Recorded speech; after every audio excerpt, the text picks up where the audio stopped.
Hello everyone, I am excited to present my EDA project on Netflix's content library. The objective was to understand trends and patterns in movies and TV shows. Hey everyone, and welcome to this explainer. I am absolutely thrilled to have you here today because we're going to do something that is incredibly fun and honestly immensely practical. We're opening up the hood to look directly at a real-world Python data analysis project. If you've ever found yourself wondering how raw, messy data is actually transformed into compelling visual stories, well, you're in exactly the right place. Today, we're taking a massive data set, specifically the Netflix content library, and we are going to build a Python data pipeline completely from scratch just to see exactly how the magic happens. So, this brings us to the core question of our whole journey today. How do you actually turn a massive, kind of intimidating spreadsheet of Netflix titles, release dates, and descriptions into actionable, readable insights using Python? I mean, it's one thing to know that Netflix produces a ton of content, right? But it's another entirely to prove it mathematically. So today, we're taking a technical journey straight through the actual code, step by step, to show you how data scientists pull real answers out of all that noise. Okay, let's dive into this. Here is our roadmap for today. We'll be setting up our Python libraries, cleaning the data set, grouping data with binning, running some one-hot encoding for correlations, and finally doing sentiment analysis with Vader. Section 1. Setting up Python libraries. Every great project starts by grabbing the right tools. It's kind of like a chef organizing their kitchen. Our core stack for this pipeline relies on 5 heavyweight Python libraries, and each one plays a very specific role. We've got Pandas, which is our absolute workhorse for data manipulation. You can think of it as basically Excel on steroids. Then we have NumPy, handling all the complex mathematical operations under the surface. For our visuals, we're bringing in Matplotlib for core data visualization, combined with Seaborn to create those really beautiful, advanced statistical graphics. And finally, since we'll be working heavily with text descriptions, we're importing NLTK, the natural language toolkit, to handle our processing.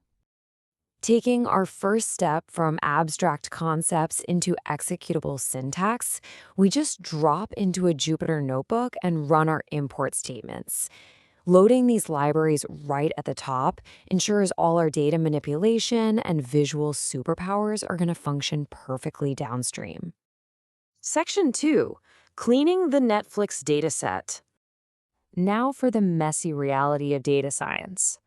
Before we can visualize anything, we absolutely have to clean it. The logical progression here usually follows 3 steps. First, we load the CSV data into a Pandas data frame. Second, and this is crucial, we inspect the data for nulls or missing values. And third, we decide exactly how to handle them, which often just means dropping the missing values.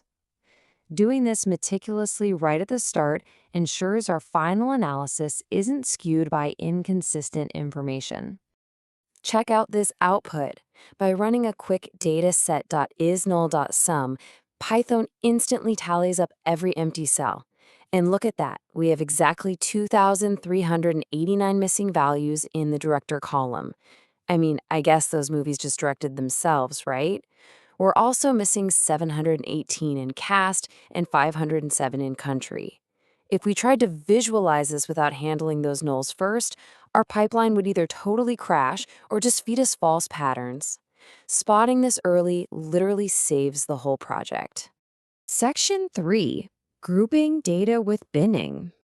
Now we're moving on to our next technical trial, transforming chronological data into usable macro trends. Data binning is basically the process of grouping continuous data, like individual release years stretching from 1925 all the way to 2024, into distinct, smaller intervals. To put it into a relatable analogy, imagine you have 1,000 marbles, and each one is stamped with a different year.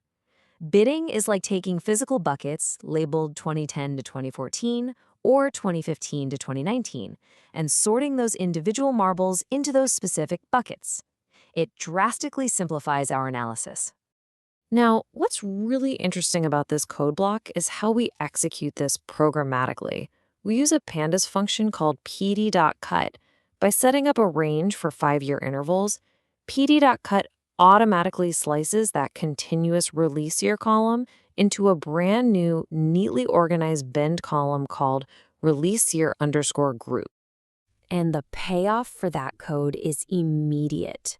Running a simple value counts on our new binned column instantly reveals the macro trend. Look at the absolute explosion of content localized in the 2015 to 2019 bucket. 4,552 titles. That mathematically tracks the exact moment Netflix shifted from just a streaming service into a massive original content studio. Section 4, one-hot encoding for correlations. Next up is feature engineering, where we get to find hidden mathematical relationships in our text columns. So, what exactly is one-hot encoding? It's simply the process of converting categorical text data into numerical ones and zeros, so algorithms can actually perform calculations on them. Think of it like flipping a series of true or false switches. Pandas obviously can't do math on the word movie or TVMA. But if we turn movie into a column where 1 means true and 0 means false, suddenly we can run some really complex statistical correlations. In Pandas, the pd.getTheDummies function does all the heavy lifting for this. We just pass in our rating and type columns, and it automatically generates those ones and zeros for every single category. Right after that, we run df_encoded.core. Because our text is now purely numerical, Python can mathematically calculate how heavily a release year correlates to a specific maturity rating or content type. And this brilliantly illustrates those exact relationships. If you focus on the top row for release year, those deep red squares indicate a strong positive correlation, while the blue indicates a negative one. You can clearly see newer release years strongly correlate with the TVMA rating and the TV show format. Conversely, older release years correlate way more with traditional movies and PG or R ratings. So the data mathematically proves Netflix's modern shift toward mature, episodic content. It's all right there in the numbers. Section 5, Sentiment Analysis with Vader. We've reached the final phase of our pipeline, extracting emotional insights from text descriptions. To do this, we use NLTK Vader. Vader stands for Valence Aware Dictionary and Sentiment Reasoner. It is a highly specialized natural language processor designed specifically for sentiment analysis. It essentially reads a block of text, understands the context of the words being used, and assigns an emotional score ranging from extremely negative to extremely positive. Let's look at how we deploy Vader in our code. First, we initialize the Sentiment Intensity Analyzer. Then, we define a quick function to pull out what's called a compound score. So the crucial point is right here at the bottom, where we use the apply function on our dataset's description column. This single line of code is incredibly powerful. It literally forces Python to iterate over every single Netflix show description, read it, analyze its emotional valence, and output a normalized sentiment score. Bridging that code to our visual output, the results are incredibly accurate. A show description featuring gritty words like dead or post-apocalyptic scores a highly negative -0.93 or -0.55. Meanwhile, lighter content, say about a brilliant group of students, scores a positive 0.38. We've taken highly subjective plot summaries and turned them into objective numerical data. Finally, we visualize all those scores in a histogram. Across the bottom axis, -1 is pure negativity, +1 is pure positivity, and 0 is entirely neutral. By plotting every single description, we reveal something super fascinating. Despite the existence of some really dark trillers over on the far left edge, that massive spike right at 0 and the gentle curve leaning toward the right tell us that Netflix maintains a remarkably balanced and actually slightly positive overall tone in how it markets its library. Think about what we just did. We've gone from messy text files to deep emotional macro trends, all through the power of a Python pipeline. By setting up the right libraries, cleaning missing values, binning our dates, one-hot encoding variables, and running sentiment analysis, we've totally demystified this dataset we want to watch. That endless scroll of choices on your TV isn't random at all. It's the direct result of massive data-driven shifts in Netflix's entire content strategy. They've been closely watching what we watch, and they've been adjusting their whole catalog to match it. So let's dive right into this. In this explainer, we're going to unpack a comprehensive exploratory data analysis, or EDA, of the Netflix content library. By really digging into the numbers, we can see exactly how this platform evolved from what was basically a digital movie vault into this mature episodic TV juggernaut. All right, section 1, the great content boom. To really wrap our heads around this growth, which, by the way, completely exploded around 2015, take a look at this box plot.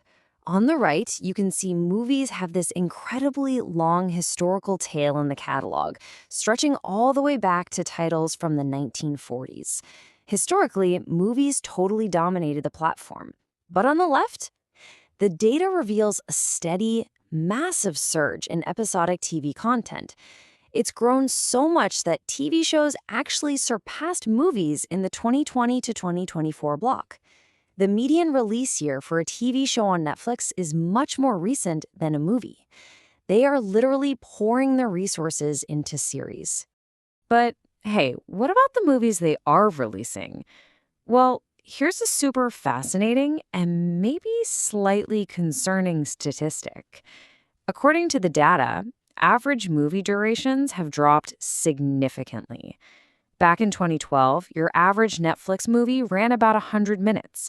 By 2021, that average dropped to just 80 minutes. It perfectly reflects our modern, shrinking attention spans. We want quicker storytelling, and the algorithm is absolutely giving it to us. Which brings us to section 2, growing up with the audience. So this shift in format directly ties into audience maturity.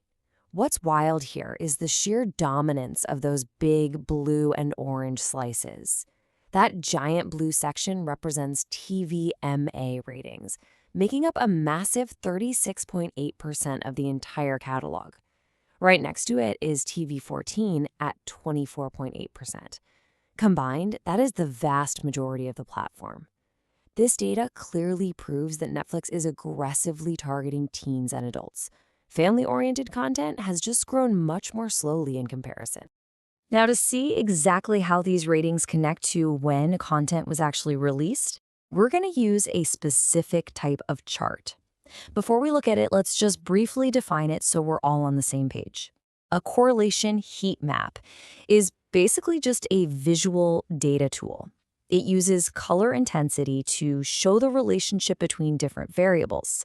Darker red means things are strongly connected, while darker blue means they're opposites. It's just a great way to spot trends instantly. Right, so the really crucial point is right here on this heat map. Notice the intense red squares tying together the newest release years, TV shows, and TVMA ratings. The data mathematically proves that newer content is positively correlated with mature television series. Conversely, if you look at the older content, it's strongly tied to movies and PG or PG-13 ratings. The days of Netflix just being a place to throw on old family movies are long gone. Moving on to section 3, the global algorithm. Let's talk about location. We always have to remember that Netflix isn't just an American platform, right? It's a massive, diverse, global catalog. And where you are in the world heavily dictates the kind of content being produced. Just look at the top 5 genres on the entire platform. Number 1 is an action, and it isn't comedy. Actually, it's international movies. That's followed by dramas, comedies, documentaries, and action and adventure. This proves Netflix maintains a highly diverse content library with incredibly strong international representation. To really get a feel for this global impact, compare the sheer volume on the left with the proportions on the right. The United States pumps out an absolute mountain of content, followed by India. But watch how the color blocks shift wildly from nation to nation on the right side. Even though the US produces the most, the proportional breakdown of ratings in a country like, say, India or Japan looks entirely different. This brilliantly highlights how content preferences and local regulations vary significantly by region. And, we see that exact same regional specialization mapped out by genre. The United States is leading the pack when it comes to producing documentaries. But checking out India, the dark blue square, reveals they heavily dominate the international movies category. The algorithm knows that different regions specialize in different storytelling styles, and it populates the catalog to reflect exactly that. Okay, section 4, the psychology of the scroll. Let's pivot to something you literally interact with every single day, but probably never give a second thought. The actual words you read in those tiny description boxes before you decide to click play. Netflix uses emotional language very intentionally to grab your attention. To measure this, the analysts use something called Vader's sentiment analysis. It's a natural language processing tool that scans text to figure out if the emotion behind it is positive, negative, or totally neutral. They ran every single content description in the entire Netflix library through this tool to map out the emotional tone of the platform. And here is what they found. Look at this distribution curve. See that massive sharp spike dead center at 0? That tells us that the vast majority of descriptions are kept completely neutral or just slightly positive. They do this to maintain broad appeal. But go ignore the edges. There are distinct, sharp peaks at the extreme ends of the spectrum, proving that when Netflix wants to lean into an emotion, they go all in. Actually, the emotional split is surprisingly even. The data isolated 2,373 movies with explicitly positive sentiment scores. But right across the aisle, there are 2,481 movies with negative sentiment scores.